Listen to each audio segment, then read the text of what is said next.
আমরা ৩ বন্ধু আসছিলাম এক পার্কে বেড়াতে।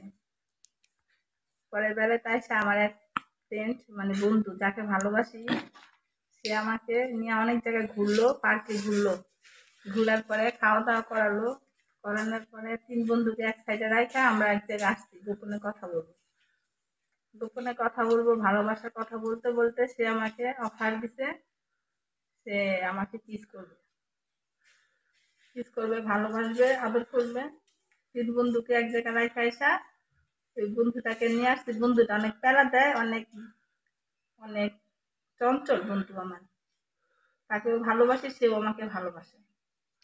এখন তাকে নিয়ে গোপন এক জায়গায় গেছি, যাওয়ার পরে আমাকে কিস করলো, আমিও তাকে কিস করলাম। তারপরে লাস্টে অবশেষে পার্কে তো সিসি ক্যামেরা দেওয়া, পরে লাস্টে আমরা টয়লেটে গেছি। টয়লেটে যাই আমরা কাজ করছি পরে এটা আমার স্মরণীয় হয়ে থাকবে ঘটনাটা। এক জায়গায় ঘুরলাম, আসলাম, পরে ৩ বন্ধু নিয়ে বেড়াইলাম।